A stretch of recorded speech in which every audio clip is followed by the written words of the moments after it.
type shit.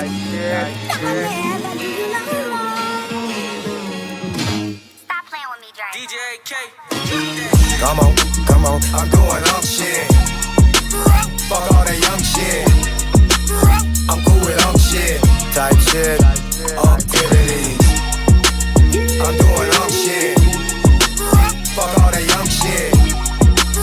I'm cool with up shit. Type shit. Activities. Posted up on the island with a bitch. They call me cause I ain't on that dumb shit. Yeah, I'm rich, but act broke with a bitch. Duval day, I really do it for the kids. Getting checks, never gotta work a job. No Viagra, dick still get hard. I can make your auntie swipe a credit card. OG in the game, realest that you ever. Aunties get down on the floor. Show these poor ass hoes how it go. Back it up like Freak Meat 94. Is she under 24? It's a no. Come on, I'm doing up shit. Fuck all that young shit. I'm cool with up shit. Type shit. Activities. I'm doing up shit. Fuck all that young shit. I'm cool with up shit. Type shit.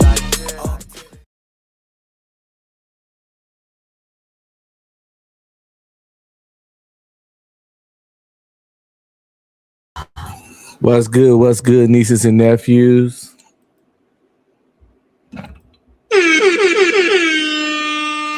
Let me do a little mic check real quick. Make sure we good over here. Looks like we good on this end. Looks like we good on that end. Everything should be good to go and squared away. Yo, welcome back to Insomniac Theater. I tried to do this earlier, but my cat went over there by the internet box and unplugged the thing and messed everything up, and I lost my internet.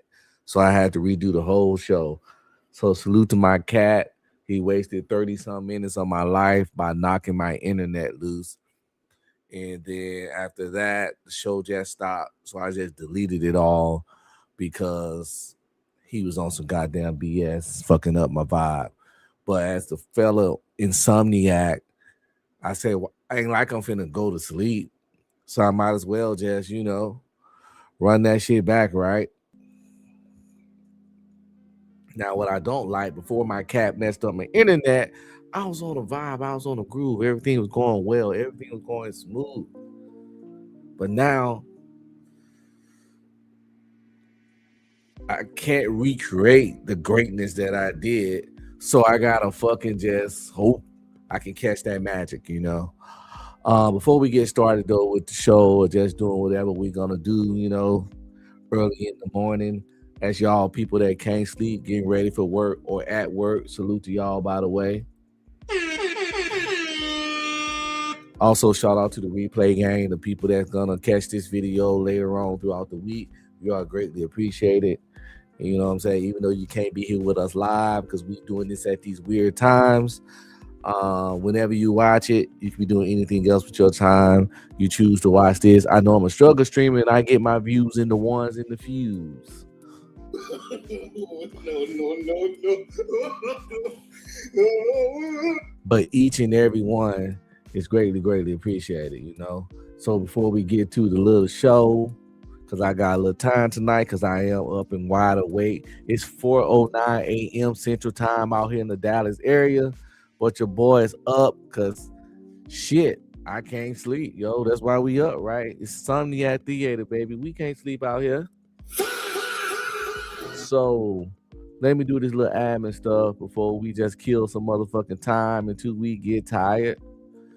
And then knock this admin shit out the way. Hit them with a little. What's up, nieces and nephews? Don't forget to like, subscribe, comment, and please share.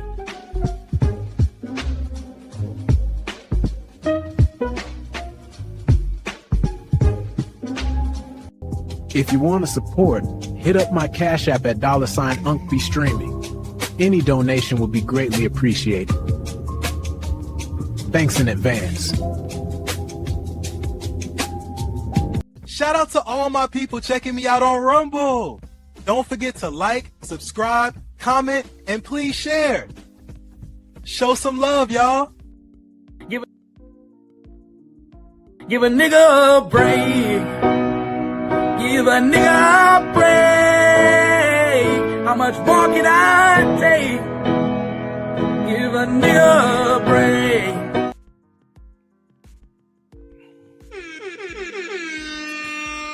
All right, we got all that out the way. So, as you see in the title, it's Insomniac Theater. We just be out here doing stuff. We're gonna do maybe solve some mysteries. My mind can function to do that. We're gonna do some Would You Rather, watch and review some random shows, and yada yada yada, all that. This is a freestyle show. It's like too early in the morning to be out here trying to be on some super organized shit. You know what I'm saying? I'm grown. I'm an old ass man. I'm 47 years old. I ain't structuring shit too much at 4:11 a.m. But we're gonna have a good time. So, I like to do this thing, this little Would You Rather little online thing I found. They're actually pretty cool, interesting, sometimes thought-provoking questions. We're gonna put this, like I say, it's something at theater. So let me put this up to the big screen. All right, we got that on the big screen. Let me know if the audio is good over here. I think everything's good. Looks like it's good on my end. So let me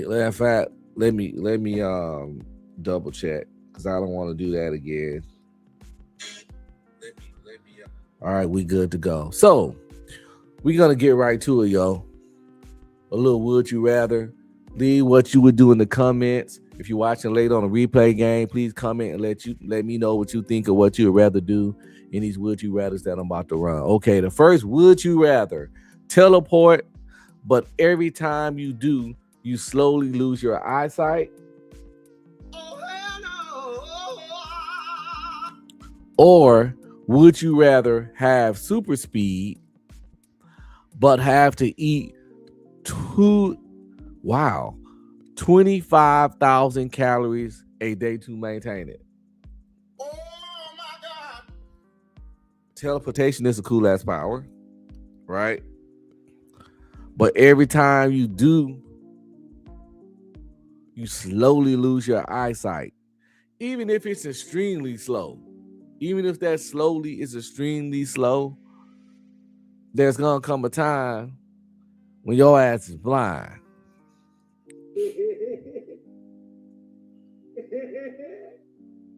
So, fuck that. Have super speed, but you have to eat 250K calories a day. That is a lot of calories. A lot. And that sounds really expensive. But I got super speed. And with super speed, I can think of a whole lot of ways to get some money and to get some money fast. Pun intended.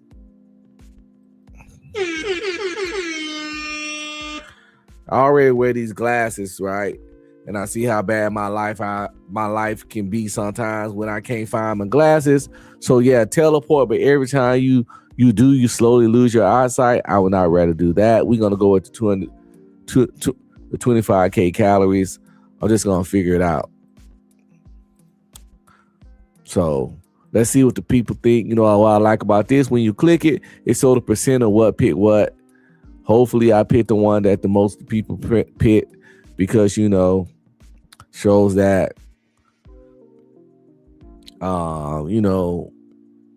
I made the decision that most people were making. That sometimes they ain't always the right one, but usually in cases like this it is, or the ones that's more logical per se.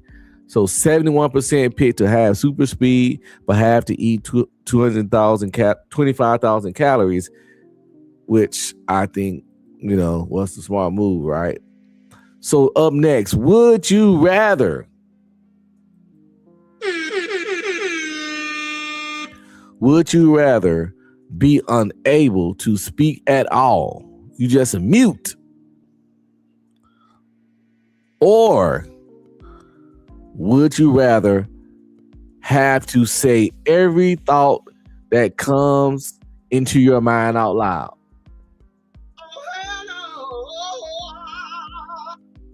Unc been to war 4 times. Unc got demons. I cannot have every thought that comes in my mind and say it out loud. I'll be in jail. And hell, my marriage wouldn't last long after I got that ability. Of course, if I'm unable to speak, my little struggling YouTube career is over. But I'm okay with that. I can always write letters to my wife, write notes to my wife and kids to communicate with them that way. But having to say every thought that comes to your mind out loud, because you know how we just be thinking shit in our mind that's fucked up, even if we don't mean it.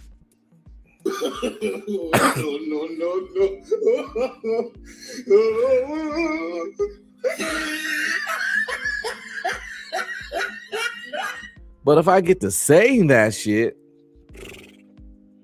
yo, it's a wrap. It's up. You know what I'm saying? It's up. So of course I'm going with, I would rather be unable to speak at all, be mute, than have to say every thought that comes into my mind out loud. And 64% of the people that voted on this fucking agree with me. Up next, yo, let me see what we got here. Let's see. Would you rather? Let me know what y'all think. Like, play this game in y'all mind. You watching now, replay game. These some good questions, yo. And you can remember some of these questions, you know, when you just having conversation with somebody, y'all want to play a little game. You got some good questions. Would you rather be stuck reliving the same good day over and over again? Or would you rather have every bad day of your life repeated twice? Oh my God.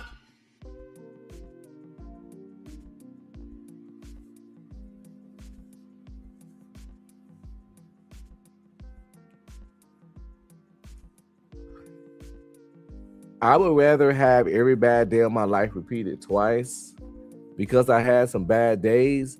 But if I made it through it the first time, I can make it through it again, and I can make it through it twice. But to be stuck living the same good day over and over, it's cool. It's an enjoyable day, but is that really a life? You know, is that really a life? I don't think it is. I'm gonna go with the one on the right, yo. Have every bad day of your life repeated twice. Let's go ahead and get them shits out the way. 53% one way, 47% the other way. That's reasonable, because that one was kind of up in the air, because both have their pros and both have their cons, you know. So, would you rather post every text message you ever sent on the internet,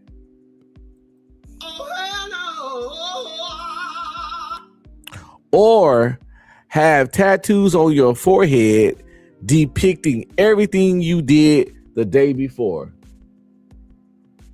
You can't make this shit up. You can't make this shit up. I'm going to have to go with have tattoos on my forehead depicting everything you did the day before. Because there's no way I'm going to post every text message I ever sent on the internet.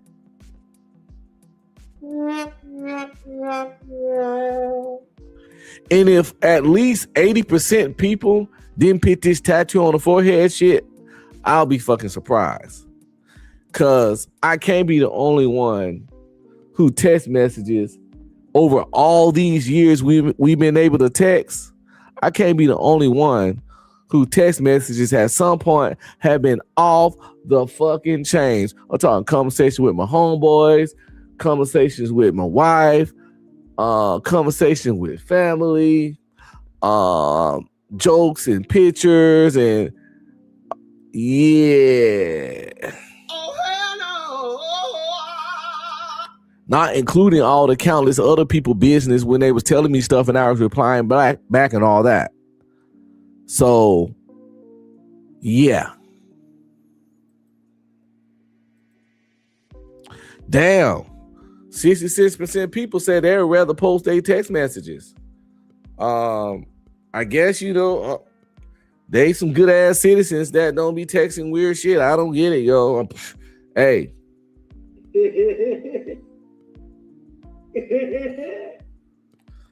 Unc ain't built like that. I ain't built like that, so I don't know. Would you rather live in a world without internet or live in a world without music?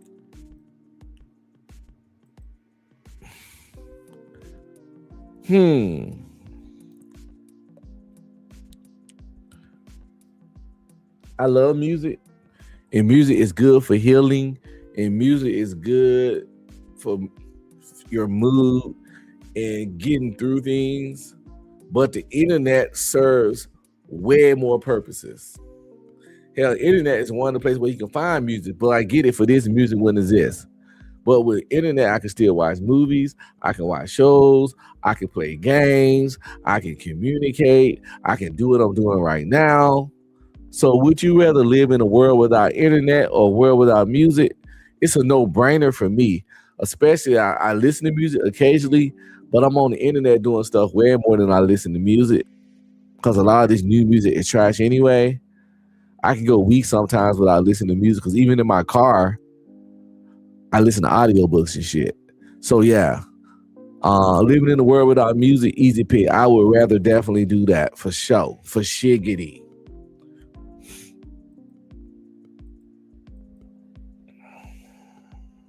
$50-50 on living in a world without internet or living in a world without music. Oh, hell no. These people done lost their goddamn mind, yo. This is nuts. 50-50 on living. Would you rather live in a world without internet or live in a world without music? What the hell? They must really love their music, yo. Or just didn't really think hard on the question. I can't see half the people that voted picking to live in a world without music, in between living in a world without internet and music, and that shit be split down the middle like that. I just couldn't imagine that. That's surprising for real. But music is powerful, man. But the internet has allowed me to be a jack of all trades and do things that I would have never learned to do by going to the University of YouTube. So fuck music.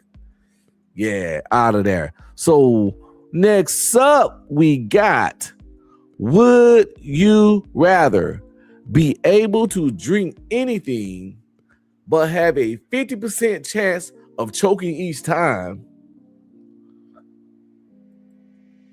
Oh my God. Or only be able to drink water, but only have a 1% chance of choking.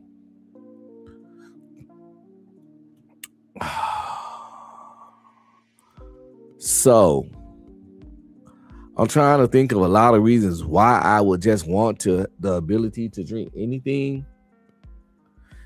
that'll make it worth having a 50% chance of choking, because that's the highest percent chance. And choking ain't never comfortable. So I'm going with only be able to drink water, but only have a 1% chance of choking, because actually water is good for you. And at this big old age and point in my life, all I need to do is really just drink water anyway. And why I'm going to want to drink anything with a 50% chance of choking?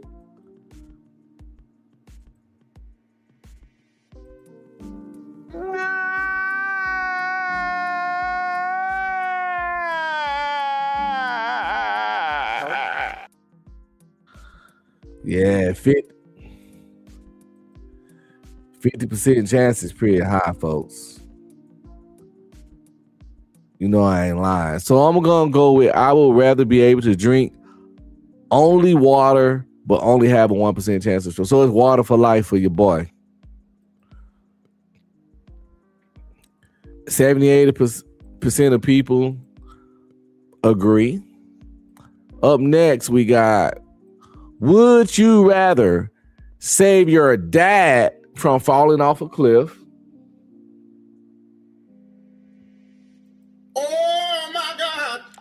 Or save my mom from falling off a cliff? Oh, hell no. Damn, yo. It's gonna sound bad. Well, my dad already passed, but I guess in this scenario, they both alive. I'm gonna go with my dad, yo. Oh my God. From my interactions with both of them, my dad just a better person. He was a better person. He wasn't a saint. He wasn't perfect. In some cases, he wasn't even a good person. But he tried to be a good person. Way more than my mom ever tried. So yeah, moms, sorry, not sorry. You had to take a dive off that cliff, yo. I'm saving pops. And 69% with the mom. I'm not surprised, because dads don't get no respect, you know what I'm saying, in today's society.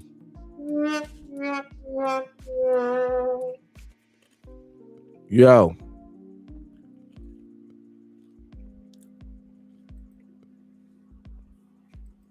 Would you rather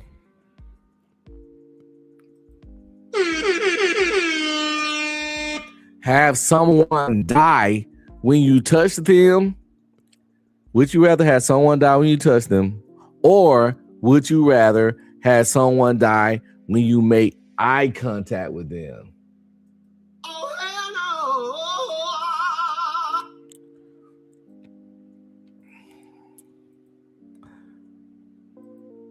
That's a good one. That's wild. Have someone die when you touch them. That means you could never have sex again.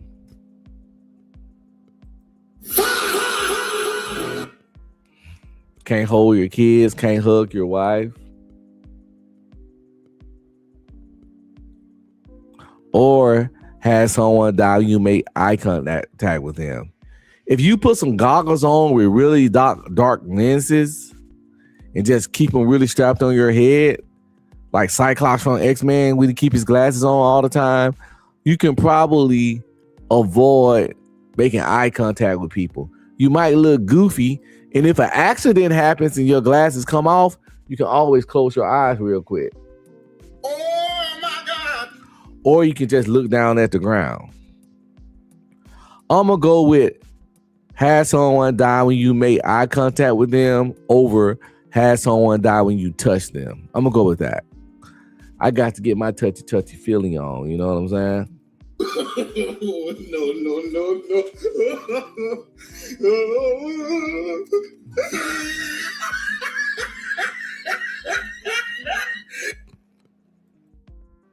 Let's see what the people say.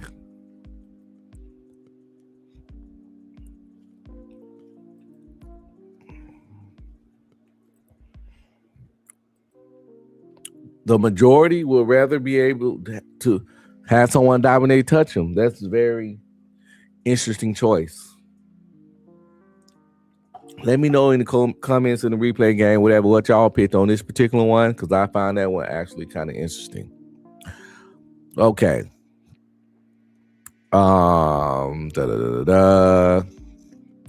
Would you rather have the ability to taste colors, the ability to taste colors? What the hell? Long as the color brown don't taste like boo-boo, right? Would you rather have the abilities to taste colors, or would you rather have the ability to see sounds? I would like to see sounds. I think that might actually be pretty beautiful. Can you imagine going to an orchestra or a concert or something and seeing all the sounds? Now, it'll be a trip. It'll be a trip. And it might take some getting used to. But how does tasting colors work? Every time you see a color, you just get a taste in your mouth? Or do you have to like lick something with a color to taste it? How does that work? See, I need a little more details to make the best choice. But without knowing the details, I'm gonna go with have the ability to see sounds. I think that'd be pretty cool. Especially if you high, yo.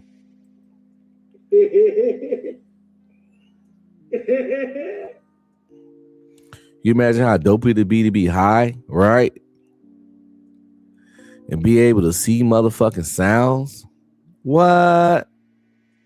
Boom, bam, bop, bada bop, boom, pow. That shit'd be pretty dope, yo. All right. Let's see what the people say. I'm going with have the ability to see sounds. 61% agree with your boy.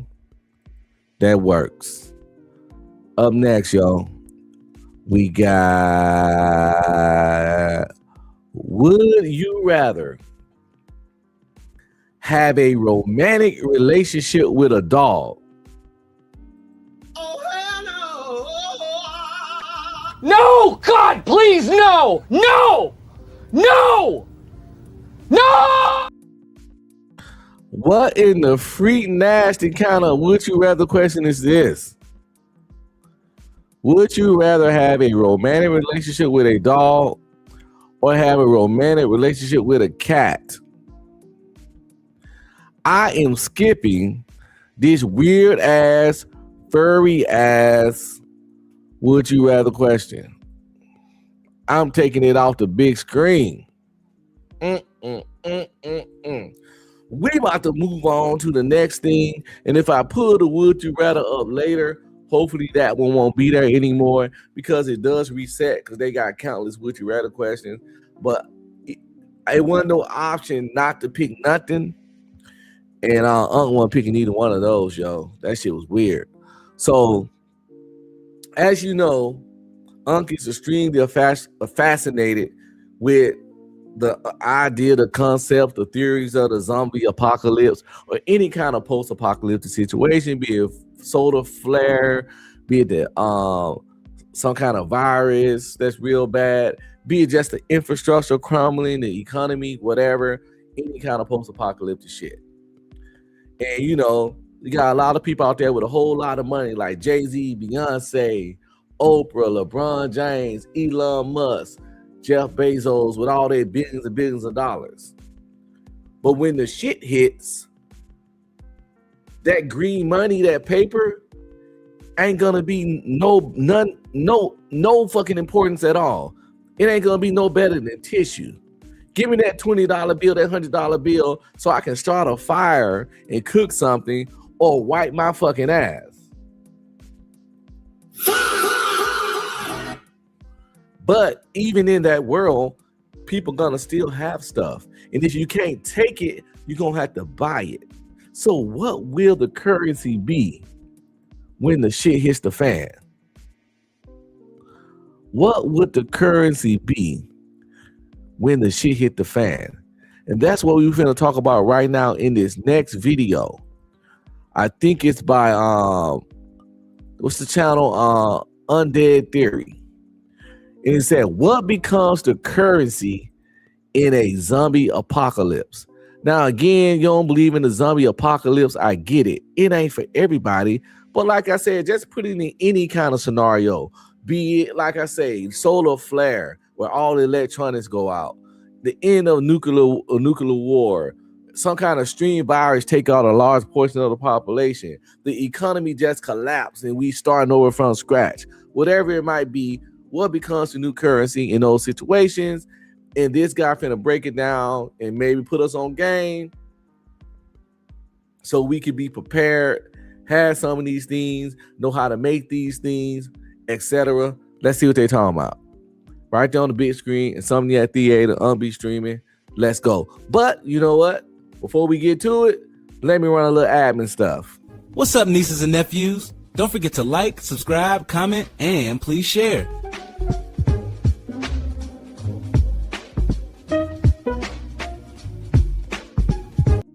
If you want to support, hit up my Cash App at $UncBe Streaming. Any donation would be greatly appreciated. Thanks in advance.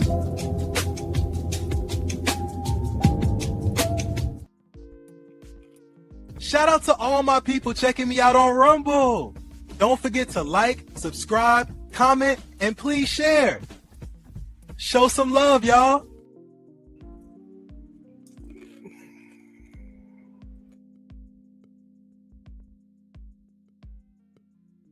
Don't mean much when the world is filled with zombies. You can't eat either of them, you can't treat an infection with them, and you can't scare anything off with them either. I mean, I guess you could technically throw gold bricks at things if you really wanted to. That being said, gold and money don't mean much when the world is filled with zombies. You can't eat either of them, you can't treat an infection with them, and you can't scare anything off with them either. I mean, I guess you could technically throw gold bricks at things if you really wanted to. That being said, when everything collapses, value stops being abstract. It stops being about symbols and numbers and starts being about function. In an end-of-the-world scenario, value shifts away from shiny objects and towards things that keep people alive. And over time, some items fade out while others quietly become the backbone of trade. So today, we're talking about 10 things that are worth more than gold in a zombie apocalypse. Not just survival gear, but items that turn into currency or a high commodity. Stuff people recognize instantly and want. Stuff that they're willing to trade food, protection, or labor for. We're going to kick the list off with items that matter more early on. Right out the gate, we have lighters and matches. I'm just going to bundle those two together since they serve the same purpose. These won't last forever since lighters leak and flint wears down. Matches also get wet, crushed, or moldy. They're temporary luxuries that people are going to want early. During the first weeks and months, people are still going to be cooking normal meals, lighting fires, smoking, and clinging to routines from before everything fell apart. And they're going to want an easy way to facilitate those things. So Fire on Demand is a convenience and comfort folks will want to have access to. Someone will absolutely trade supplies just to avoid trying to start a fire in bad weather with improvised methods. Later on, the value drops off as people adapt, but early collapse, fire is king. Next on the list, we have batteries. Again, this is a luxury people are going to want early on. Yeah, batteries are definitely crucial, yo. Batteries are definitely fucking crucial. However, it's also cool to have some stuff. First of all, come for the stuff to start fires. That's cool to have that, but also have some flint, and you scrape the flint and stuff, and magnesium, blah blah blah. Start a fire with the flint. It's way easier than rubbing some fucking wood together, right? So get some flint. I think it's flint, a little magnesium flint shit. I can't remember. I think that's what it is though, because I used to have some in my bug out bag. So batteries is cool. But I like to tell people I also had this one little flashlight that you wind it. And once you wind it a certain amount of time, it'll have a light for like 30 minutes to an hour. You don't have to wind it like a lot, just like 30 times, then bam, it got a light. You can also use it to charge shit.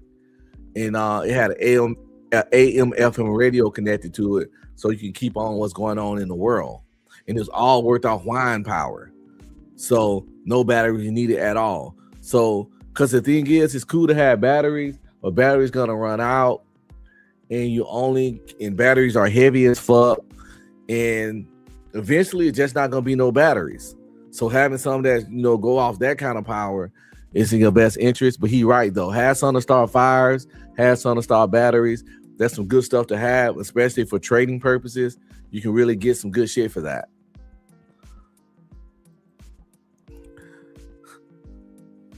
I take whatever you can give.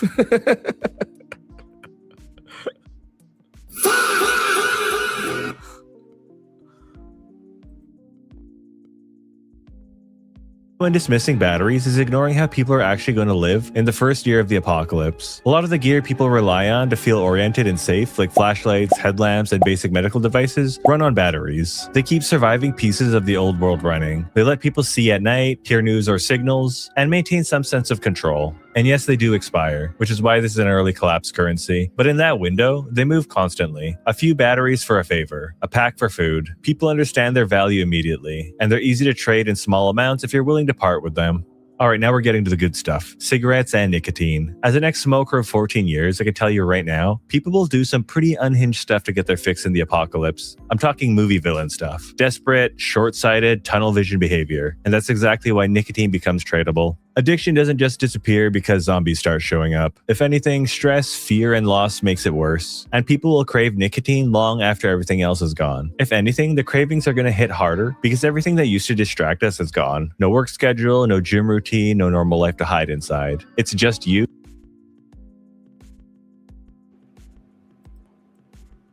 That boy acting like nicotine gonna become the new crack.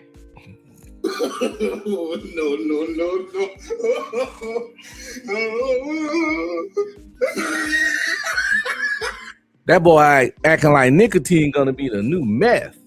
That boy acting like cats gonna be gawking motherfuckers down for a cigarette. Giving motherfuckers some of that good old Gotta give it that hawk to spit on that thing. for a motherfucking square for a cigarette. Lord have mercy.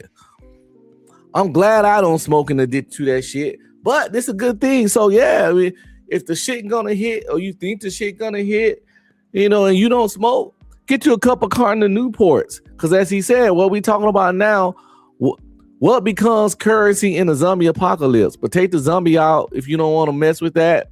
What becomes currency in a post-apocalyptic world of any sort from any fucking catastrophe that happens? And one of those things from what he say is motherfucking cigarettes. Oh my God. Listen, he got a point because cigarettes have high value in jail when they hard to get. People do some real strange things for some cigarettes in jail. So they definitely are highly addictive, therefore high trade potential. You kind of taking advantage of people's addiction, but in this kind of world, it is what it is. But at the same time, if you got cigarettes and you trading cigarettes for stuff, that's one thing I need you to know. You got to make sure you got the fucking backup and the weaponry to protect yourself and protect your cigarettes, because it will be the new crack. And we know what cats do for crack, Jack. You feel me? You be up there. Hey, listen. They be beating on your doors for them cigarettes, man. I smoke with cigarettes.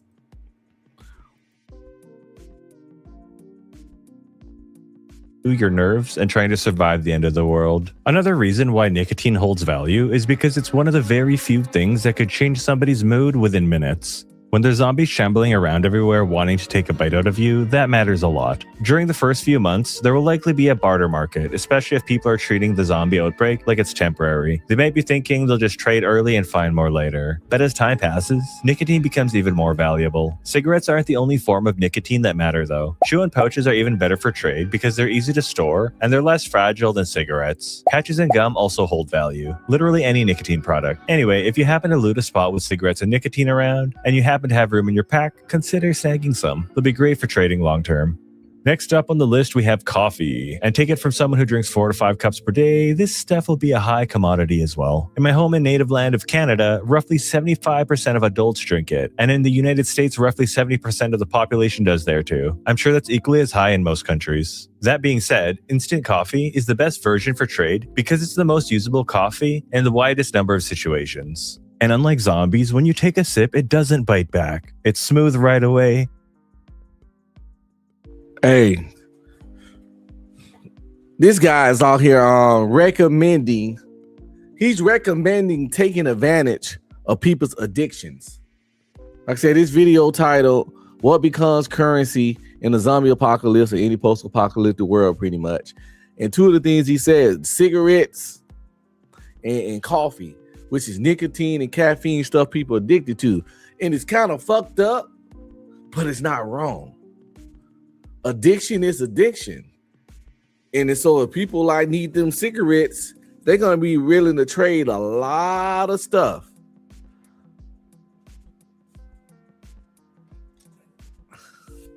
I don't smoke cigarettes or anything, but I was in the military for 15 years. And I know firsthand how powerful cigarettes are. I know firsthand how people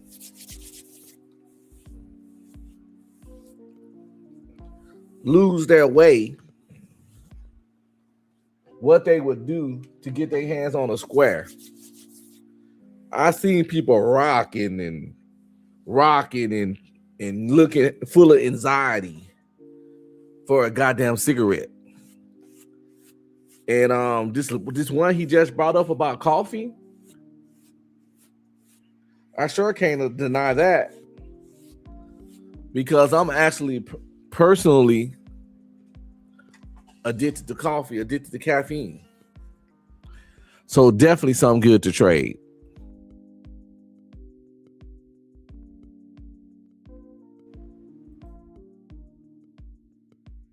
Almost silky like the cup.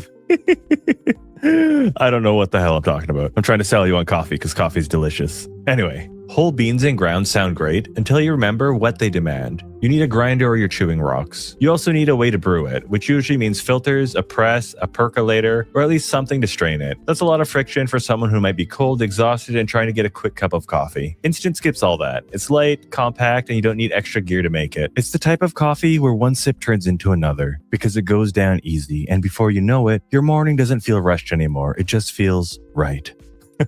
Okay, I'm done. Man, this is starting to sound like a coffee commercial. Anyway, back to it. It also holds up better for storage if it stays dry and sealed. Grounds can go stale and pick up moisture and odor. Beans can go flat. Instant, especially in single-serve packets or sealed jars, are way easier to keep usable, and that makes it more reliable as a trade item. And for my tea drinkers out there, don't worry, I did not forget about you. Tea is also lightweight, easy to store, and the shelf life is measured in years just as long as it stays dry. So, highly tradable as well. Honestly, pretty much anything with caffeine is going to be highly sought after. Up next, we have soap and hygiene basics. Without hygiene, infections spread, wounds worsen, and a group collapses. In a world where you're constantly getting scratches, cuts, and random grime on you, simple cleanliness becomes a form of protection. Soaps, toothpaste, feminine hygiene supplies, and basic disinfectants stop problems before they even start. Early on, people trade these casually. Later, the groups that skip them are a lot smaller than they should be. That alone drives value up, so keep an eye out for this stuff. Now we move on to the stuff that is valuable on day one and only gets scarier to live without. Antibiotics and critical meds, especially the sealed stuff. Infections don't care about zombies. People get cut, burned, sick, and injured, regardless of... You'll definitely be able to trade antibiotics, but we need to understand that antibiotics do have a short a shelf life. And I don't think that shelf life is particularly long. But at the beginning of a zombie apocalypse, some good antibiotics would definitely come in handy. And even if they kind of old or a little bit old, I'd rather still take some of those than not take any at all, right? Oh my God! Zombies being around. Something as minor as a scratch can turn fatal without treatment. A sealed bottle of antibiotics can be the difference between someone living or dying weeks later. That kind of value never disappears. It only increases as supplies dry up. As long as people are alive, medicine remains priceless. Next on the list is ammunition, especially common calibers, stuff like 9mm, 22, 5.56, and 12 gauge. Ammo most people own firearms for, because ammunition is about defense, deterrence, and security. Folks want to protect themselves, their families, and whatever supplies they've managed to secure, especially early on when all hell's breaking loose and it's total chaos. As the collapse drags on, ammo starts doing something else though. It becomes currency. It's universally understood. Everyone wants it and everyone needs it. Just make sure you trust who you're trading with, because the last thing you want to do is arm your enemies. Up next, we have alcohol. This is one of the best long-term barter items out there. Pretty much stores indefinitely. It doesn't spoil, it survives heat, cold, and neglect better than most items. And it trades across every group. Drinkers, non-drinkers, scavengers, settlements, loners, everyone understands its value instantly. Alcohol has multiple uses. Drinking, disinfecting wounds, pain management. You catching a pattern? A lot of these currencies, these things that's going to be used for currency in a post-apocalyptic world are stuff that people addicted to. So if you don't want to be a victim, try to drop as many addictions as possible. Because if the shit hits the fan again, solar flare, economy falls, zombie apocalypse, whatever you want to do that puts us in a certain situation, the more addictions you have, the more chance of you to be a victim. The higher is the chance for you to be at the mercy of someone else, because you're gonna be going through withdrawal and they got what you need, so you're gonna have to come up about something. And everybody ain't a moral person, if you know what I'm saying. And you don't want to have to be giving up your your goods for fucking coffee, cigarettes, and goddamn alcohol. And that one he said before, alcohol, that's definitely going to be a currency. Bullets going to be the new gold, and that's for sure, especially 9mm bullets, very common bullets like he said. But he right, those cigarettes, caffeine, and alcohol, definitely going to be some real shit you can really, really trade for and get something for in the fucked up situation where shit done hit the fan. Fuel, morale, or liquid courage when you have to do something absolutely crazy. Or a good old-fashioned Molotov. A bottle of hard liquor can open doors that ammo can't. Alright, next up is salt, which is quietly one of the most important long-term items on the list. Early on, when all hell is breaking loose, people are going to ignore salt because they'll be too busy looting other stuff. Not you though, you'll be filling your pockets with it. A lot of people don't realize how many problems salt can solve. It's one of the simplest ways to preserve food once power is gone, especially meat, fish, and anything you can't eat right away. It's also important for basic health, since people sweating, working, eating poorly still need electrolytes to function. Over time, especially inland, salt becomes harder to replace since you can't just improvise it without access to the coast or specialized gear. It doesn't rot either, it doesn't fall apart, and it keeps doing its job year after year. Long after shelves are empty, salt ends up fixing problems people didn't even know were coming. And last but not least, we have seeds. If you want to have a future in the apocalypse, you'll need them. This is where barter turns into the future. Seeds aren't about today, they're about the next season and the one after that. As scavenging dies out, renewable food sources become everything. Seeds are compact, tradable, and only grow more value as time passes. The longer the collapse drags on, the more seeds stop being an item and start being leveraged. So when people ask you what's worth more than gold at the end of the world, the answer is simple. Early on, value comes from convenience and familiar comforts like fire, batteries, nicotine, caffeine, and hygiene. Later, value shifts towards durability and long-term leverage like ammo, alcohol, salt, and seeds, and medicine. Currency doesn't disappear in the apocalypse, it just changes shape. And the people who understand that early don't just survive longer, they thrive. So if the world just so happens to end tomorrow, make sure you load up on this stuff, because using it to barter just might save your life. Alright guys, if you made it to the end, as always, I appreciate that, and YouTube thinks you'll like this video if you've already. Those are all some good points. Awesome points. Yo, salute to that guy.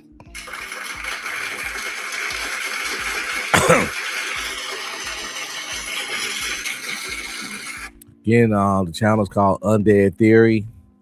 I follow him for, he take all the zombie stuff, put it together, and he make it make sense. And he's fucking good at it. Yo.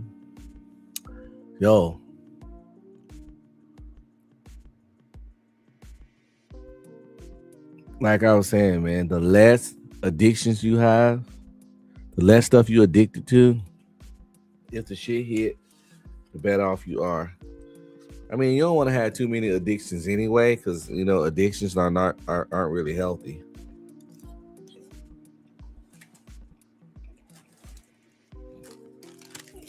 I'm not going to act perfect because I'm definitely, as of right now, addicted to caffeine.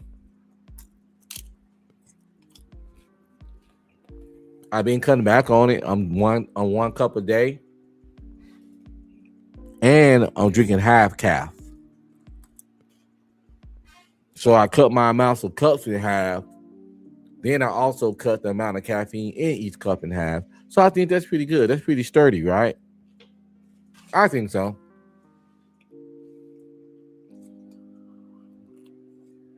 So anybody watching me stay on the West Coast?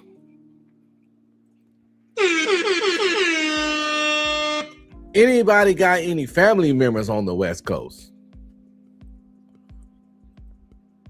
Anybody plan on moving to the West Coast? And that's for the people watching or in the replay gang. Let me know in the comments if you stay on the West Coast. And if you do, stay there, plan to move there at some point, or got family there. Unc about to help you out and set you up for success if the shit hits the fan while you're on the West Coast. California. This video says, is California survivable in the zombie apocalypse? Let's check this out. Live, 4:56 a.m. Central Time in Insomniac Theater. Let's go.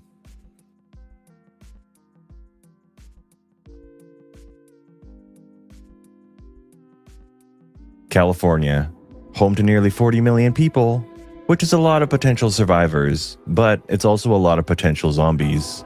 If an outbreak went global and there was no rescue, no stable supply chain, and no outside help coming, could you actually survive in the Golden State? Today I'm breaking that down with the pros and the cons of riding it out here. And just so we're all on the same page, I'm talking about classic zombies here. Slow and dumb but dangerous in numbers. Alright, let's kick things off with the pros and talk about what California actually gives you. California isn't just populated, it's industrial. You've got massive concentrations of warehouses, ports, distribution hubs, construction yards, and industrial supply chains. Even if the supply chain dies on day one, the physical inventory doesn't just vanish, it sits there. The Port of Los Angeles alone moved about 10.3 million container units in 2024. That's a ridiculous amount of material packed into one region. In an apocalypse, that translates into salvage density, not trade. The upside, survival critical stuff is everywhere. I'm talking tools, fasteners, tarps, fuel cans, generators, barriers.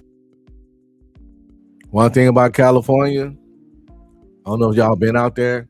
I've been to San Francisco, San Diego, and LA. San Francisco, San Diego, and LA. Been to LA a few times. And boy, they homeless situation, you already think it's kind of a zombie apocalypse. But them homeless people, they kind of set up to make it in a way. They got some good survival skills, but they lack the shelter, but they know how to come in and get some shelter if need be. So I actually think they might be all right. They might be okay. But let's get back to it, man.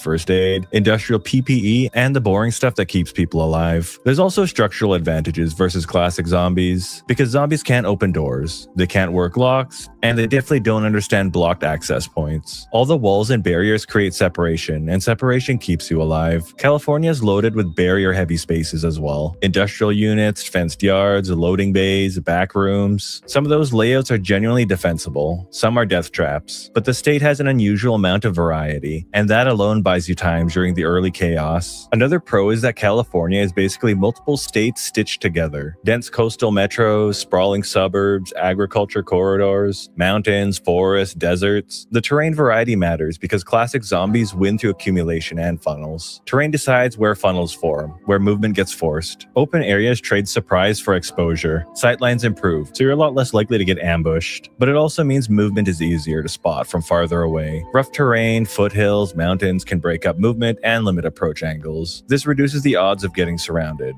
The trade-off, rough terrain punishes humans more than zombies. Zombies don't get tired, you do. So terrain variety is a pro because it creates different risk profiles inside of one state. That matters a lot when the outbreak is global and there's no outside reset. And here's a problem you'll likely run into when all hell breaks loose. Early on, you're moving around and you're basically living on your phone or laptop, checking alerts, rumors, and updates. That means you're hopping on whatever Wi-Fi you can find. Airports, hotels, shelters, random cafes, you name it. And without an encrypted connection, that's like yelling your zombie survival plan across a panicked street so everybody can hear it. With an encrypted connection, it's like using a coded radio call that only your group can understand, even if someone's listening. That's where NordVPN comes in, the sponsor of today's video. Encrypting your connection is as simple as opening the app or opening your browser and hitting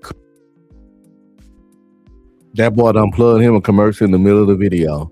But since I'm reviewing his stuff, we're going to go ahead and let him get that shit off, yo. So pay attention, people. It might be something you need.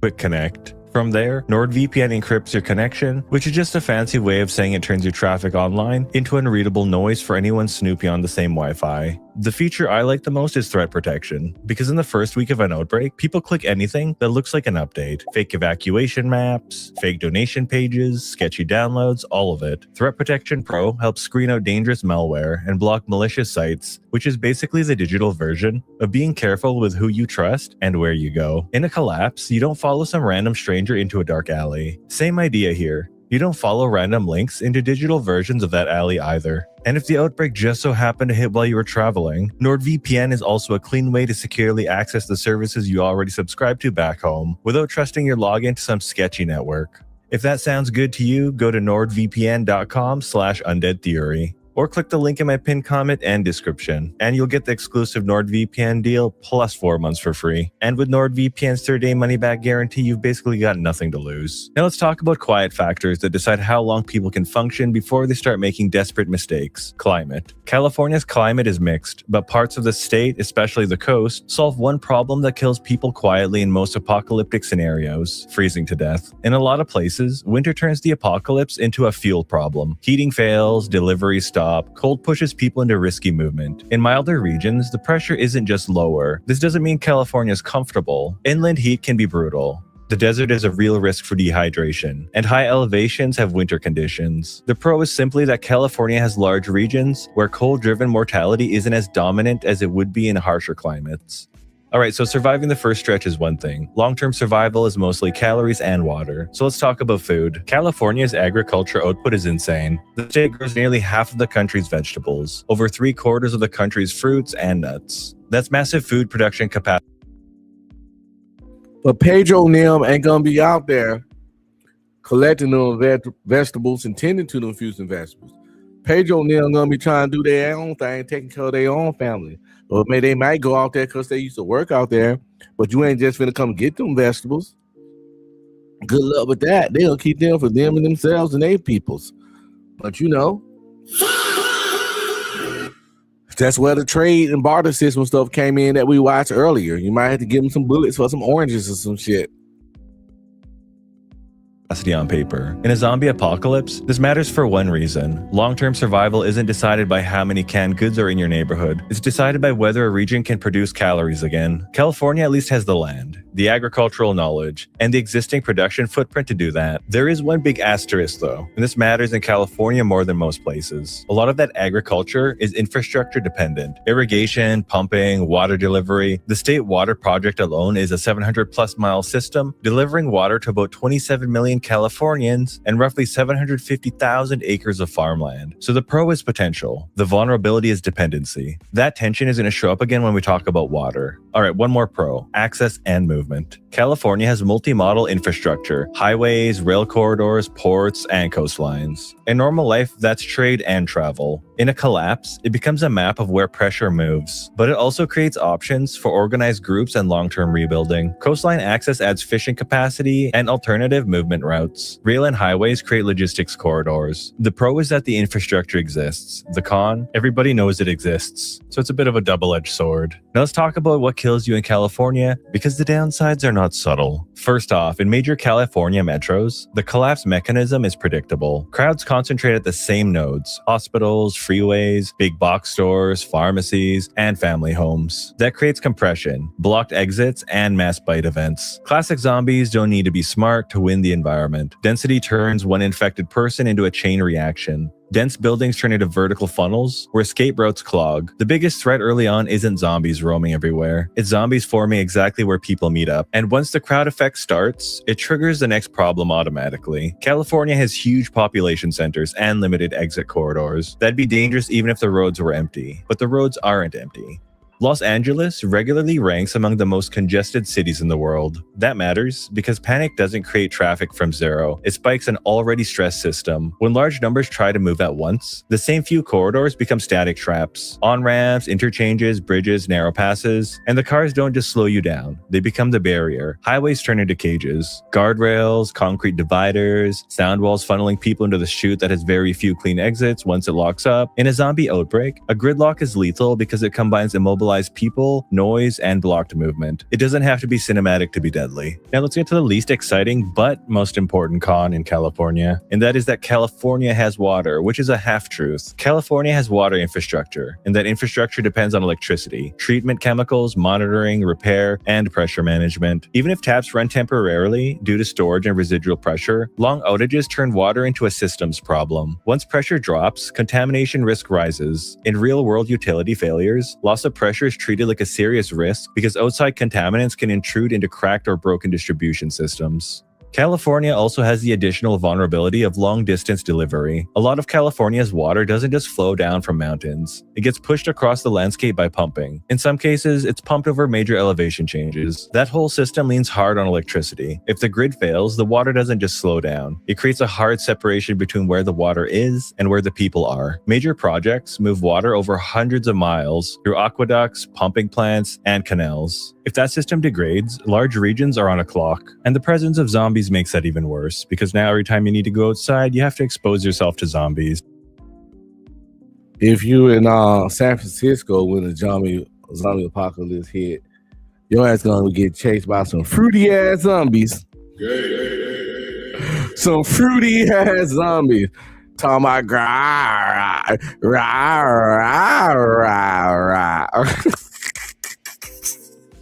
Emotional damage. You know what I'm saying? They might be chasing you with some heels on, so you might get away, actually. So, you know. San Francisco, man. Come on. Y'all know. Don't play. Unc ain't tripping. Every trip for water is a chance to be seen, followed, or cornered. Now let's add the hazard that California is famous for: wildfires. Because wildfires aren't a side note in California. It's a repeating threat. Statewide, most California wildfires are human-caused. In a world with no coordinated response, no prevention, and more people using open flames, generators, and improvised cooking, ignition events become common, and suppression becomes less reliable. Fire and zombies is a bad combination, especially because of the smoke. Ash impacts breathing, and fire forces movement. Forced movement is how people run into herds. It's how herds follow people into places that were quiet yesterday.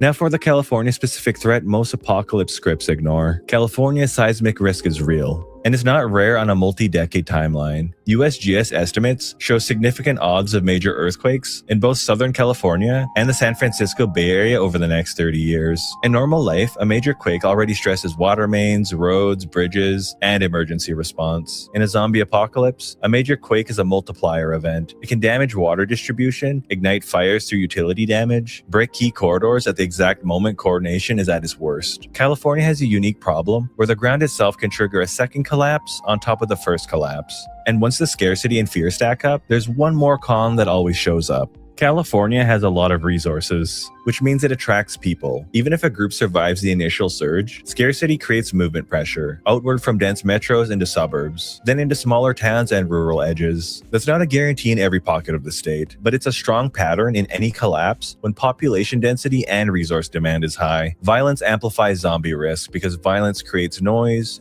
triggers movement, and movement attracts the dead. The state's resource advantage can turn into a conflict magnet. Now let's split California into survival realities, because California isn't just one scenario. In a way, there's three Californias. Zone 1, coastal migrations and major metros. This is Los Angeles and the sprawl around it. The Bay Area, San Diego, the dense coastal corridor. Zombie pressure is high here. More bodies, more noise, more continuous urban fabric for herds to form and persist. The pro, inventory density. Medical facilities, hardware stores, warehouses, industrial supply, all concentrated. The con, density turns everything into a funnel. Elevators fail, stairwells clog, and apartment living creates a Trojan horse dynamic where infections can spread through a building before anyone agrees the rules change. Short-term survivability is dominated by whether people get caught in the crowd effect. Long-term, survivability drops as water strain, fire risk, and human conflict rises. The metro zone is a pressure engine. Alright, now let's move inland. Zone 2, interior corridors and agricultural California. This includes the Central Valley, the Inland Empire, Sacramento's border region, and the interior corridors where farmland distribution routes and smaller cities dominate. Zombie dynamics shift here. Visibility improves in open spaces, but sound carries. Fewer dense barriers to disrupt a herd once it drifts towards a target. The pro, proximity to calories and space, plus communities that may have more hands-on skills tied to agriculture, logistics, and maintenance. The con, agriculture isn't free food. It depends on water delivery, pumping, diesel, equipment, and security. Farms are also a large target when scarcity increases. Long-term, this zone can have a better rebuilding upside than the coastal metros, but the water question is the deciding factor.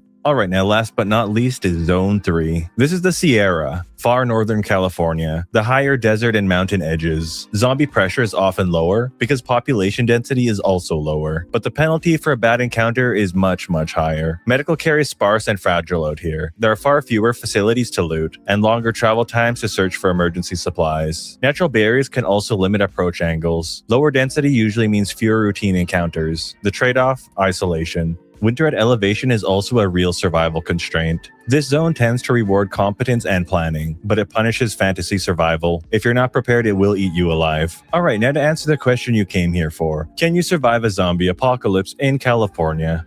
Despite all the cons, the answer is yes. But let's be absolutely clear.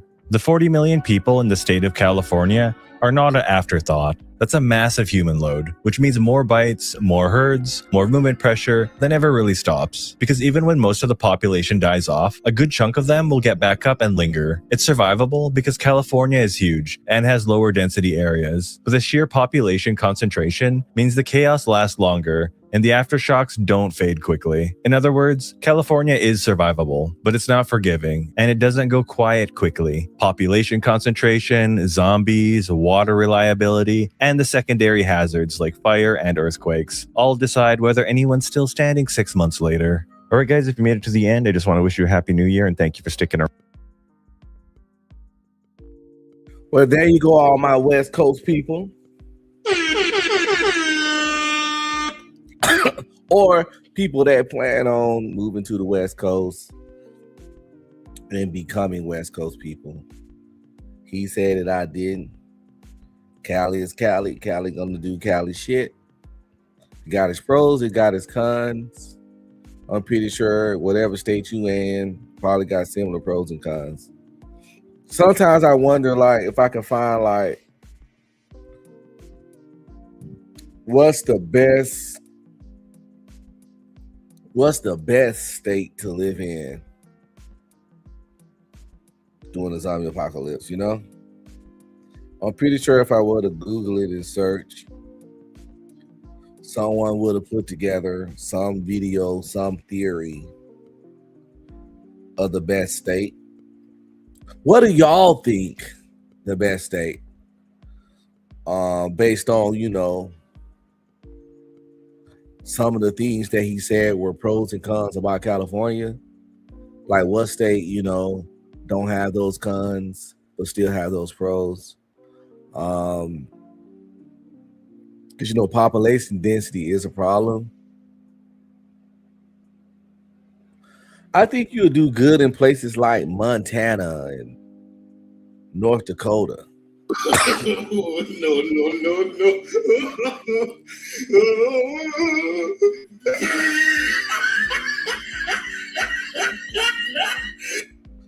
New York is definitely a death trap. I mean, New Orleans. I'm sorry. I said New Orleans. Well, New Orleans too. New Orleans. I meant New York when I said New Orleans. But let's keep them both in. Why we ain't finna check that out, right? No. New Orleans and New York are definitely death traps in a zombie apocalypse if some shit hit the fan. What's up, Candy Cane? How you doing? She says, one with access to a boat on water that can run, that you can run to in a case of emergency. Oh, you know what? It's really funny you said that.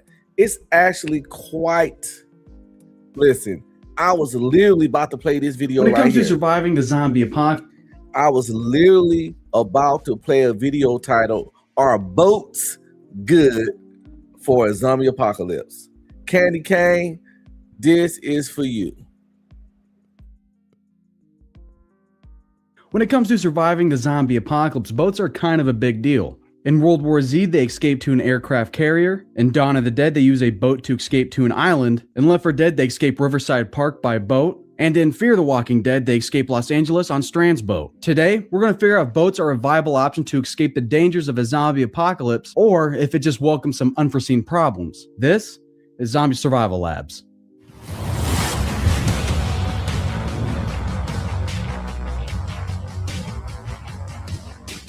Surviving on a boat in a zombie apocalypse. By the way, I just want to add that it's surviving on a boat. I don't know how this video gonna go. If surviving on a boat is a great way or the best way, gonna have to try something different. Because gets terrible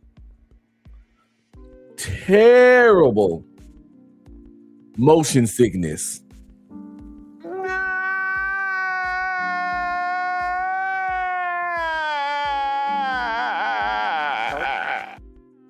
My motion sickness is so bad, I can't watch things that spin. If your car don't have good shocks and it's too rocky, or you're in an SUV and you know how they wobble, I get nauseated. Yeah, it's bad like that. Every time I fly, I gotta take, what's that shit? Dramamine or whatever, just to fly. So if boats is the spot, once my Dramamine run out, which is it's an apocalypse, ain't like I can have tons and tons of that shit. I'm gonna have to get my ass off that boat, yo. Terrible motion sickness. I tell y'all a quick story, but it's not gonna be too gross. I was in Iraq, and I think 2005. And I was flying back home after being there for 7 months to go home to see my family, because the tour was a year. But at the 7-month point, I got to go home for 2 weeks to see my family. To fly from Iraq, you got to stop in Kuwait. You fly to Kuwait, and then you fly from Kuwait to like Germany or Scotland or some shit. And then you go from there to America, some shit like that. That's usually the route.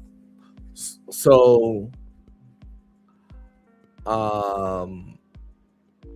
when you get to America, you go to like Maine, then you come to like your area, which my place was Texas at the time. I think Louisiana I went to. Anyway, I was on this plane, and it was hot as fuck. It was a military plane. It was hot as fuck, and it was just shaky as shit. And I'm sitting there, and they had us packed like sardine cans on the plane, because it wasn't like, you ever see those combat movies where everybody in the back of the plane and they got all their gear on and they sitting lined up ready to go to fucking war, and they like all just right up on each other? I was in one of those. I started feeling bad. I'm hot. I'm sweating and shit. So I took my Kevlar off, which is my helmet.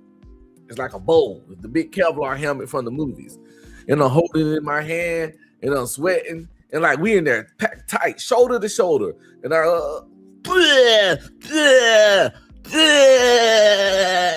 right there in my fucking helmet. And I'm a sergeant at the time. And I'm seeing this privates in there and shit. I'm all like, yo. But the flight, and the fucked up part is, the flight was nowhere near done. The flight was, so I had to sit there and make these people sit there next to me on this little ass plane with a fucking helmet full of puke. Oh, hell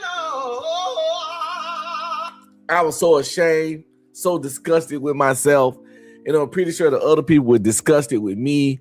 And I'm pretty sure they might tell this story to people them down selves. And I was the worst nigga to sit next to on a little plane like that. And I fucking sucked for it. And, you know, I know these people don't watch me, don't know me, don't remember my name. But I just want to put it out into the world. I'm sorry.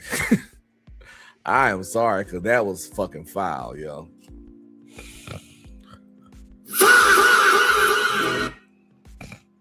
Let's get back to this, man. Let's see if we can make it on this boat, Candy. We got to make it on this boat. Again, can't do the boat. Motion sickness is real. Carrier.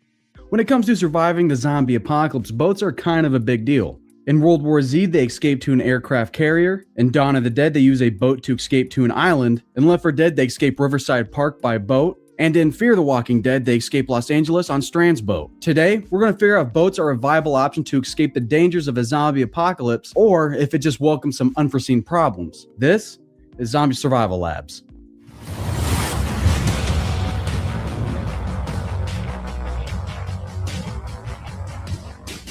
Surviving on a boat in a zombie apocalypse seems like a good idea, even to someone as pessimistic as myself. Food? Hello, fishing. Water? Enough to fill an ocean. Zombies? Well, they have dumb brain, so they can't swim. It's like a mobile Garden of Eden, except Eve isn't there to screw it all up for you. But that's just looking at it at face value. I want to look at the pros of long-term survival on a boat as well as the cons to see just how good it is. Because preparing for a zombie apocalypse has the same guidelines as preparing for any.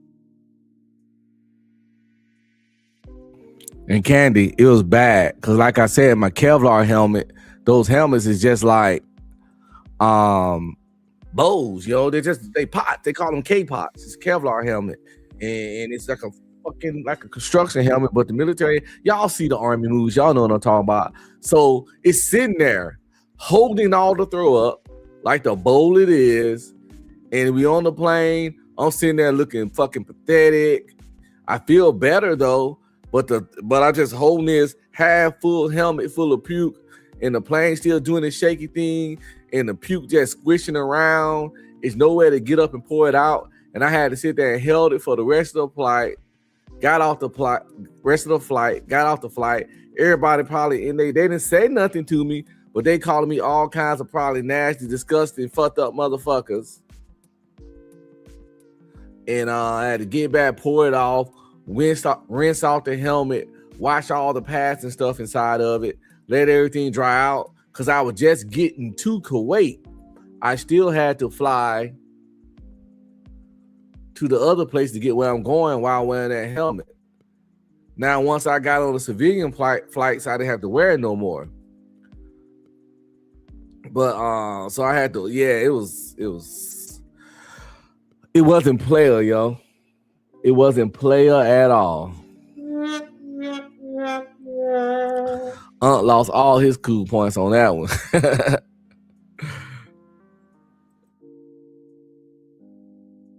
Let's find out about these boats, though. I ain't forgot. Realistic apocalypse scenario. Except when you start basing your list off of how to survive a World War Z kind of zombie apocalypse, then it just changes everything. So for this list, I'm not basing my list off of any special infected like those Donald Trump wall climbing zombies. With this list, we're going to stay grounded, as much as you can when talking about zombies, by sticking with the Walking Dead or Dawn of the Dead type of zombies. But before we can look at the pros and the cons of surviving on a boat in a zombie apocalypse, we need to figure out what kind of boat we're going to be basing this list off of. With boats of all different types of sizes and purposes, I decided to go with a yacht, particularly the Abigail from Fear the Walking Dead. But I'll discuss other boats at the end, so let's get into it. What are the pros to surviving on a boat like a yacht in a zombie apocalypse? Boats have been the saving grace for survivors in zombie movies and games for one single reason. It's basically an invisible barrier that zombies can't cross because people be wanting boats for the zombie apocalypse. But let's be honest. My people, my brothers and my sisters, and my whatever you are, how many of us really know how to operate a motherfucking boat? Come on now, dog. Come on, man. My name is Unc B Streaming. Even if I didn't have motion sickness, my name is not Captain motherfucking Jack Sparrow. No.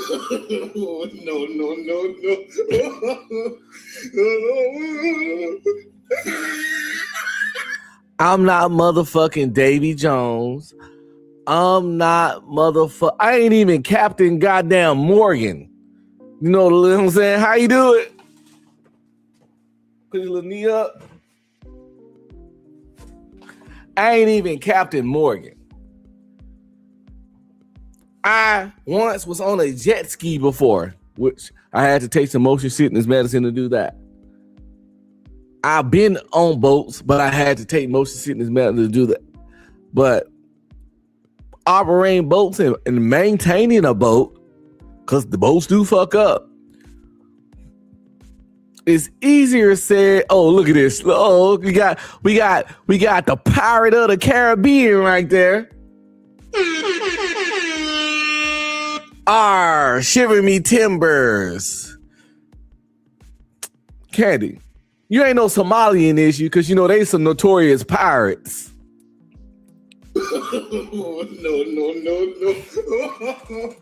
No. Hey, sometimes need makes for fucking superpowers. When you really need some shit, there you go. Hey, I'm the captain now.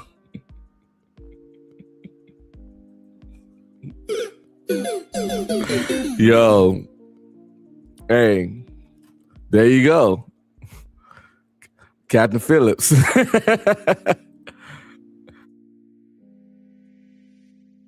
Zombies can't swim. With enough zombies, fences and doors will eventually get knocked down, but even with a super horde of walking corpses, you'll be safe about 10 feet off a dock, making a boat essentially zombie-proof. So we can mark safety as a pro to surviving on a boat in a zombie apocalypse. Aside from being zombie-proof, a perk you have to surviving on a boat in a zombie apocalypse is that you basically have an endless amount of food, given that you have a fishing pole. I'm talking flounder, yellowtail, swordfish, aka the ocean's filet mignon. Looks like we're going fishing, boys. Unfortunately, as it turns out, you can't survive off a fish alone. While it's a good source of protein and omega-3, your body needs other things like vitamin C, for example. That's why a lot of European explorers died at sea because of a horrible diet. There is a way around this, though. Yeah, see, that's how you get that shit. What's that shit called? Scurvy. Candy, you gonna be out there thinking you good on that boat, trying to be Captain Jack Sparrow or Somalian pirate or something, and you out there catching all them fish. You out there fishing your ass out, winding them in. I got a big one. Next thing you know, you got the scurvy, yo. I don't know what the fuck the symptoms of scurvy are, but I don't know, man. Them pirates used to look sickly every time. I don't fucking know. You don't want the scurvy, though. Man, what's the scurvy? Scurvy. Disease. Let's go to scurvy symptoms. Niggas ain't called scurvy in a long time, I hope. Scurvy is a disease caused by serious vitamin C deficiency. Not eating enough fruits and vegetables is the main cause of the disease. Left untreated, scurvy can lead to bleeding gums. That's why them pirates be having them fucked up teeth, yo. They shit be fucked up. Loosened teeth and bleeding under your skin. Treatment for the condition includes getting plenty of vitamin C in your diet. Dietary supplements are also available, which you ain't gonna have a lot of that on a boat in the zombie apocalypse. And I really don't know where you're gonna get vitamin C from if you're living out there in the middle of the ocean. Like he said, plenty of fish with plenty of protein and omega-3, but vitamin C, not so much.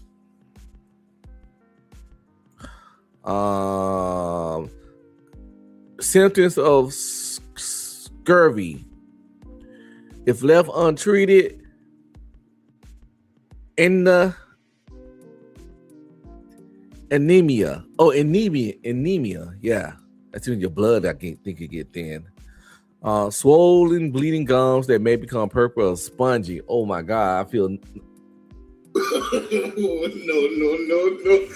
Spongy gums? That sounds horrible. Spongy anything sounds horrible.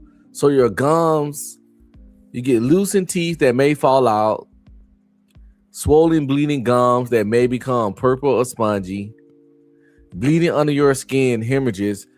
You may develop a scurvy rash that shows up as a red, blue spots on your skin, easily bruised, rough, scaly skin, swollen legs, opening of previously healed wounds, and new wounds that won't heal, dry, brittle hair that coils like corkscrews.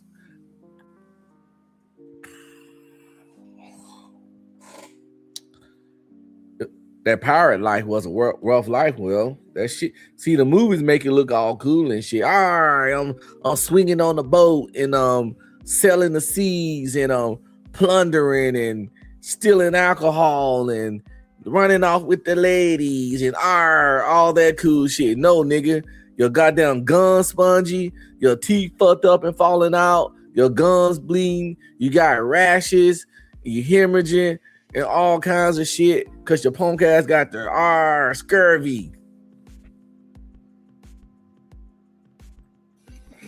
Emotional damage. And it's called hydroponic farming. You have as much water as you'll ever need. So if you have the know-hows to make, that's why a lot of European explorers died at sea because of a horrible diet. There is a way around this though, and it's called hydroponic farming. You have as much water as you'll ever need. So if you have the know-hows to making such a farm, your food situation at this point is pretty much. I was just gonna say, okay, my brothers and sisters and fellow wannabe pirates, how many of y'all ninjas know how to do, what did he say? Hydroponic or hydrophonic farming.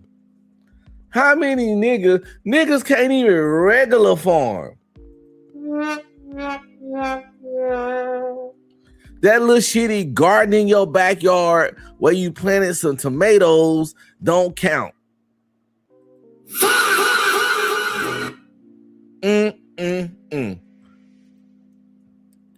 Candy Cane Lane says, I wouldn't plan to stay on the boat forever. It would be temporary to escape and move around zombie free. But see, when you port, you're gonna port. You know what's on ports? People. You know what ports are by? Cities. And you know what's fullest, what's in cities? People. And you know, in a zombie apocalypse where it once was people, it's gonna be a lot of zombies. Now, the port is on the edge of the city, so it's definitely not gonna be as packed as the inner city. But when y'all port, y'all gonna have to come out that bitch ready to rumble.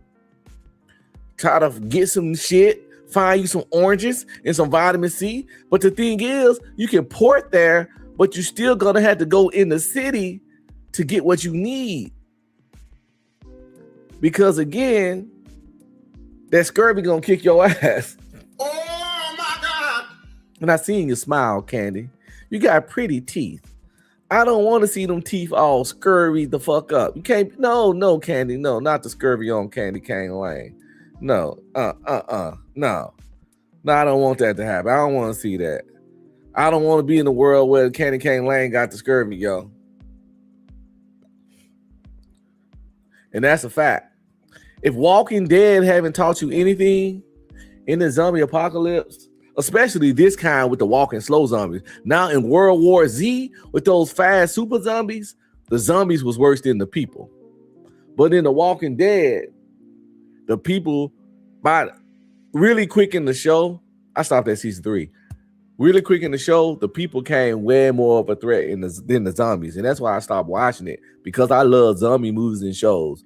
But this it quickly turned from a zombie movie and show to a show about the sociological aspects of how people change and behave in apocalyptic situations, which could be interesting for some people, but that's not what I came for. And the zombies were just kind of in the background, so I had to let The Walking Dead go. But you're right, people would definitely be worse than zombies. So yeah, anyway, we don't know how to hydroponic farm. It sounds complicated, and for him to throw that shit out there, like it's just some shit people know how to do. Is I'm gonna use the YouTube world and say the YouTube word and say that shit's diabolical for him to throw it out there. Because of a horrible diet. There is a way around this though, and it's called hydroponic farming. You have as much water as you'll ever need. So if you have the know-hows to making such a farm, your food situation at this point is pretty much covered. Even though surviving on a boat doesn't completely solve your food situation, it still definitely makes it a lot easier, which is why I'm going to leave the food pro up there. Now, while you might have an ocean-sized amount of water, you can't straight up drink salt water. because it'll kill you. But most large boats like yachts or ones meant to carry passengers for an extended amount of time have what's known as a desalination system on the boat. And basically what a desalination does is it filters out the salt from the water, meaning that you kind of have an endless amount of water as long as you have enough juice in the battery to power the Does any of y'all, my fellow brothers and sisters, know how to work a desalination system?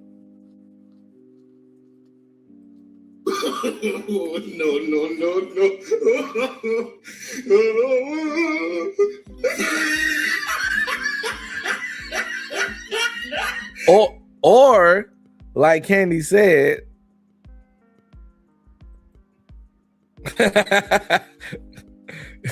I bet you I can figure it out, especially under the scenario. So now you got to figure out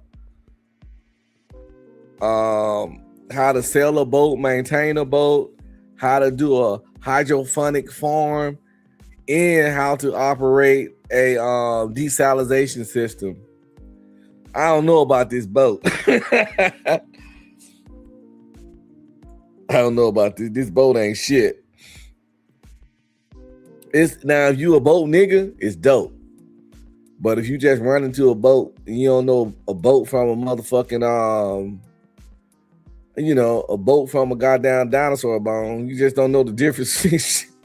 If you don't know a boat from a book written in Spanish, when you don't know no Spanish at all, you might not want to. What you say? You don't know a boat from a novella. You might not want to get a boat. Desalination system. To achieve this, you'd have to rig some type of solar panel or other means of generating power to the boat to keep. This nigga talking about rigging a solar panel or some kind of other means of power. Again, my people, my brothers, my sisters, my pirates, do y'all know how to rig a solar panel? Everything this dude been describing when it comes to surviving a zombie apocalypse on a boat sound like some MacGyver shit.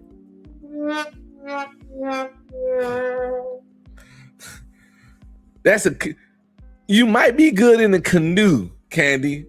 A canoe. You might make it in a canoe. But with all due respect, Candy, with that wagon you dragging, you might not make it in no canoe. I'm sorry. You might not make it in no canoe. Real talk. Keep the battery topped off to allow you to do this. Or you could go old school with some improvised distillation. So hopefully you know how to do this, or else you'll just be scavenging like everybody else on land. Because the food and water situation both require a decent amount of workaround to utilize effectively, I'm going to keep them both on the pros list, but I'm going to combine them so they're just one pro. Another benefit is shelter. A yacht is kind of like a house, except that it's on water and it's mobile. It has bedrooms, bathrooms, kitchens, lounge areas, and more. It keeps you dry when it rains, warm at night, and protects you from the elements. Well, for the most part.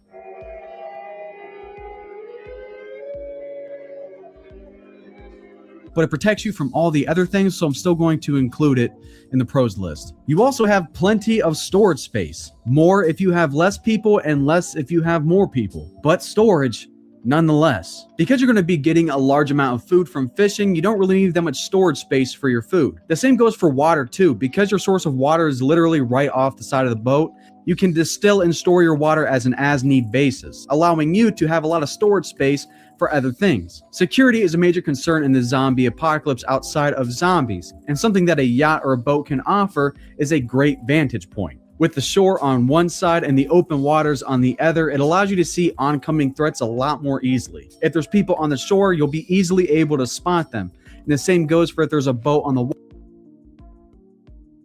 Yeah, because if you got a boat and you out there surviving and thriving, you most definitely gonna have to watch out for Somalian pirates. Emotional damage. They everywhere. They gonna be out there. You know what I'm saying?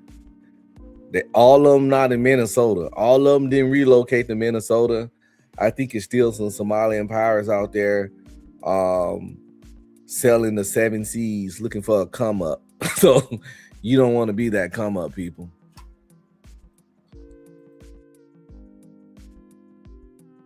Water, it'll be incredibly easy to spot them. So being on a boat gives you the benefit of having no surprises coming your way. So obviously by looking at the pros list, it sounds pretty OP. But what are some cons to surviving on a boat? Firstly, maintenance is a huge issue. Talk to anyone that owns a boat and they'll tell you that maintaining it is an aneurysm just waiting to happen. In fact, it's a big reason that people end up... The maintenance of the boat was the first thing I said, people, when I was like, I'm not sure. You know, I'm not sure. See, I don't have the confidence of Candy. She believes she can figure that shit out under stress. And some people do work really well under stress and get a lot done when they ain't got no choice. So it's very possible. I'm not going to doubt your skills. I'm not going to doubt your skills. Because people do fucking make shit work when need be. I've seen it and witnessed it in real time.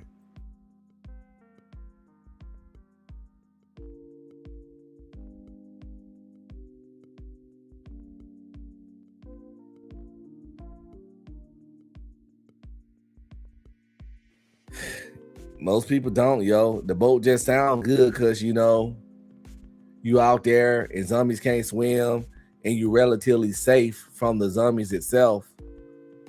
But, a lot of other stuff comes with it because, like I like to always tell everybody in my life, every situation has pros and cons. It ain't many things in life that's going to be 100% in your favor. And this bullshit is definitely one of them. Selling their boat after they've only had it for a couple of years. It's just too much of a headache for them. The larger a boat becomes, more maintenance is required to not only keep it operational, but also afloat. Oddly enough, boats aren't meant to stay in water forever. Eventually, you're going to need to dry dock your boat so that way you can get the barnacles and algae and other things that damage your boat off. Because leaving your boat sit there will cause it to blister, rust, and deteriorate over time, and is all around going to need constant care. With nothing but time on your hands and the knowledge on how to do these things, it's doable. But after a couple of decades, you might need to find yourself a new boat. Because after about 20 years or so, the amount of effort and work you'll be putting into... Nigga, I don't know how to dry dock no boat and get no goddamn barnacles off of it. Come on now, dog. Come on, man. Fuck you think I am, barnacle boy?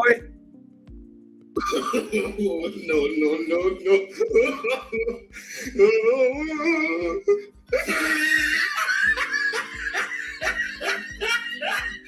I'm just gonna sit down here, keep eating my popcorn like I've been doing, and let this dude do what he do.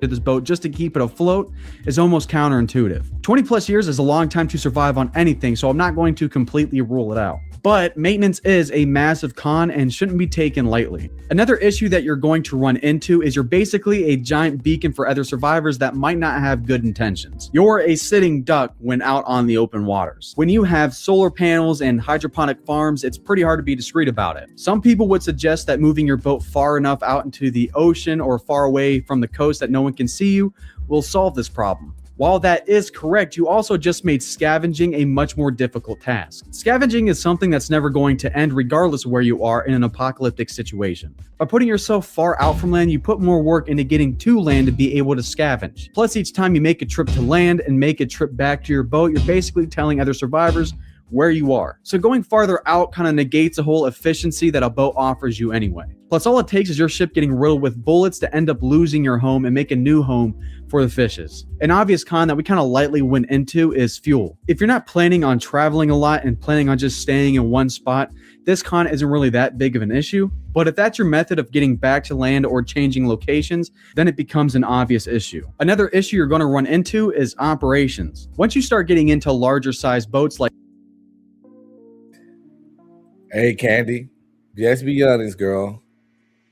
That boat ain't sounding so good now, is it? That boat can't be sounding that good anymore. Can't stop. Won't stop.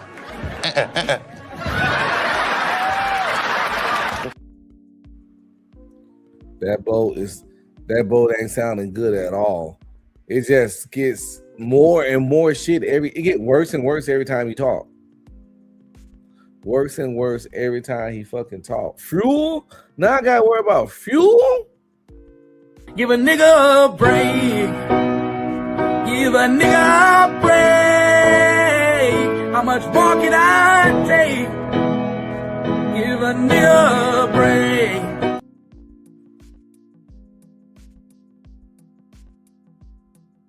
Come on, come on, come on.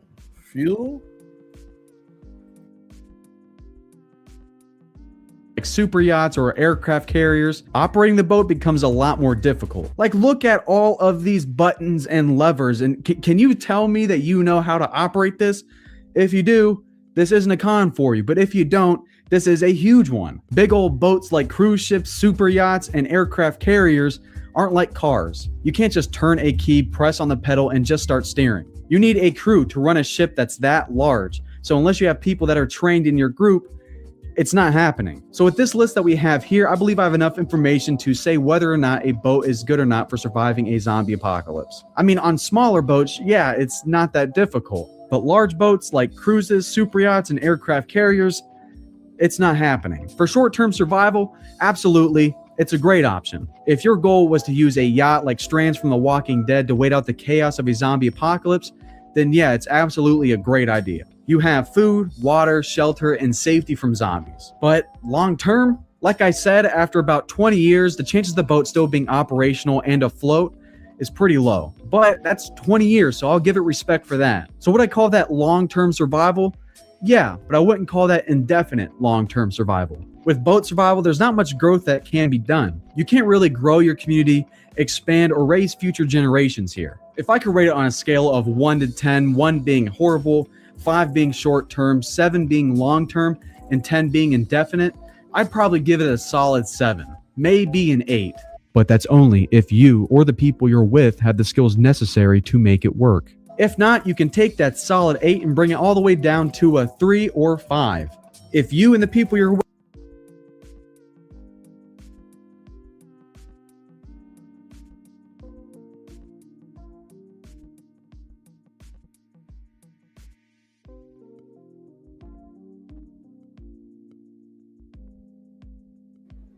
I don't know no boating ass niggas like that, yo. Can you hear me? Sometimes my internet get janky. My cat, last time I was doing the show, my cat went over there and fucked up my internet. It might have happened again. Let me check. My internet. No, I'm still good. That was crazy. So boats don't cut it, huh? Boats and hoes. The Nina, the Pinta, the Santa Maria, hit her from the back while I drink sangria. Remember that shit? What's that? Step Brothers, yo. A wild ass movie.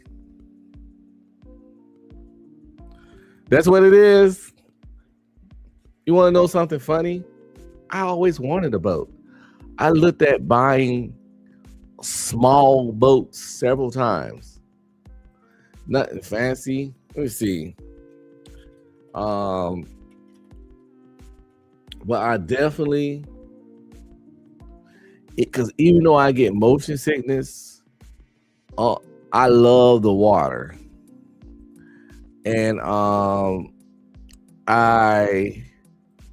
would again have to take, my medicine. I ain't trying to do that just yet. We ain't getting out of here just yet. What am I doing? But I definitely, in times where I'm just chilling, vibing out, whatever, doing my thing, I definitely looked at boats for sale. But some of these little boats be colored. Like I want something like this, but this boat ain't got no cover. But see, this boat ain't even got no cover, right? And it ain't big. And it costs $34,000 $450. Both some rich people shit. Look at that little rich white family. They look happy though. They look like they're having a good time. Everybody got their life jackets on, except for him, but you know, he got one on now. Got a little Cody over there fishing. But yeah, you know, take the fam out on a little boat like this on a good day in June, July would actually be pretty sweet, man. It'd be pretty peak. Now, this candy right here, this here candy, this one, will be more like it. Right? Hold on, let me I gotta do another share screen. This boat will be more like it. Because at least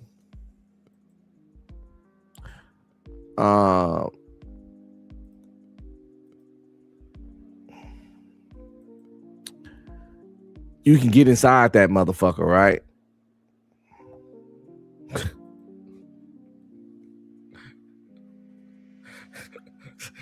Fuck carjacking. She out here boat jacking.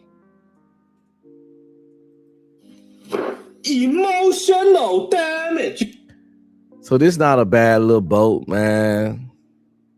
It ain't, I mean, it just gotta be you and a significant other or you and a kid. Ain't a lot of space on it. Oh my God, just so. Can you imagine just floating in the middle of the water or the ocean or some shit like that and that little shit?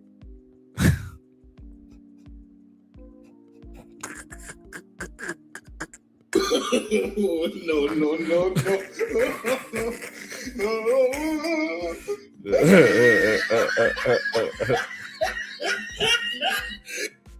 That motherfucker is ugly. It's an ugly little boat. Look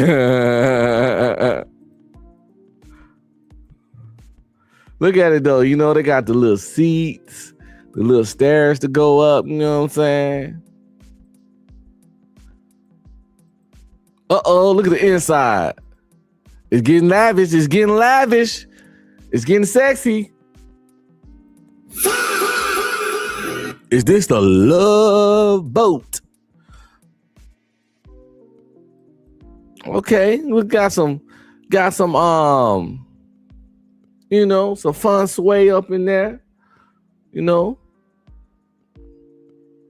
some accommodations.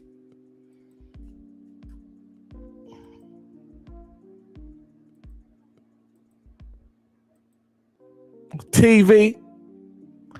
Got to put some solar panels on that motherfucker.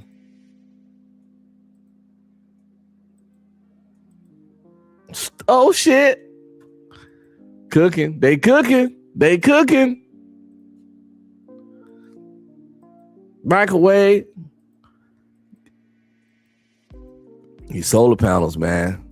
The fuel and stuff. And the thing is, you know, back in the pirate days, they didn't have fuel, but they either had fucking wind sails or slaves rowing the boat.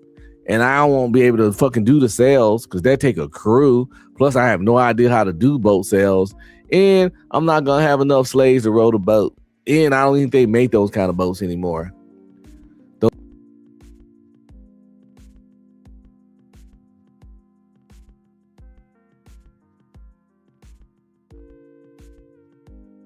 My bad. I'm talking about slave rowing boats. And yeah, that boat was pretty dope, yo. But let's check out how much it costs.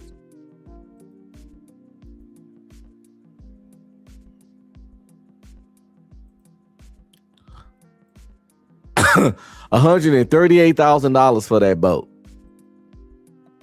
Look at that shit, Candy. I owe less than that on my house.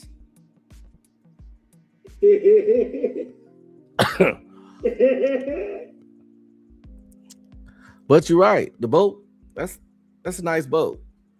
I wish I had like that kind of boat money. That'd be pretty dope.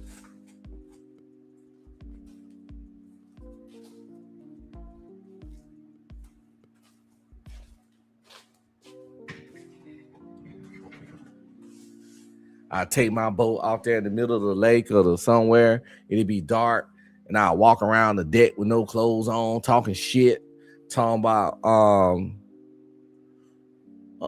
I'm the king of the sea or some shit like that.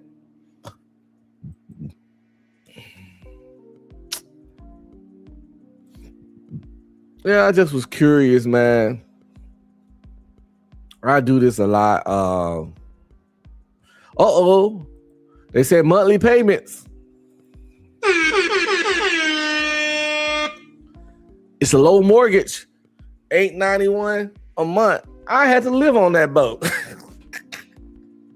Hey, baby, we moving on the boat. We selling the house and we moving on a boat.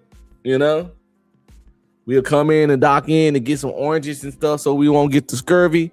We can go do a little shopping, eating, whatever. Go to work, come back. But yeah, we living on this boat because it's $138,000 and we paying $891 a month for this motherfucker. Well, best believe, baby, you gotta trust me. You gotta believe in me. When the zombie apocalypse hit, we's gonna be ready. Yeah, can y'all spell divorce? Can you spell divorce? Because that's probably what that'll be, fellas. If you try to run that on any lady folk. Yo, it's 5:57 a.m. here. I gotta go wake up my son for school. So we're gonna get on some unk shit and get on up out.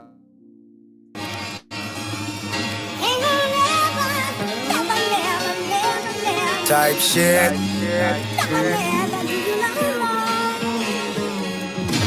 Stop playing with me, Drake. DJ K. Come on, I'm doing unk shit.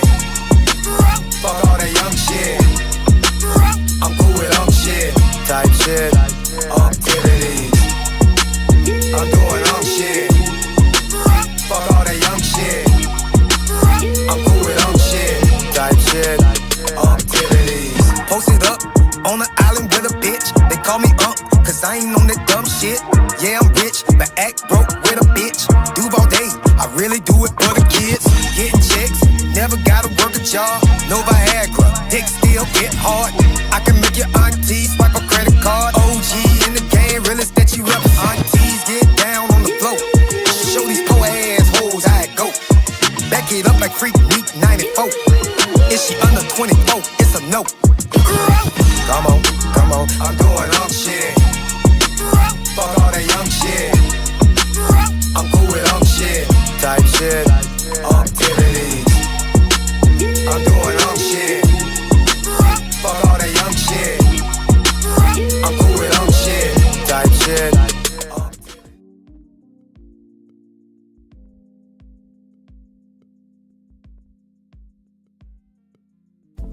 What's up, nieces and nephews? Don't forget to like, subscribe, comment, and please share. It really helps the channel out, and you already know. I appreciate y'all big time. I'll catch you on the next one. Stay cool. Give a nigga a break. Give a nigga a break. How much more can I take? Give a nigga a break.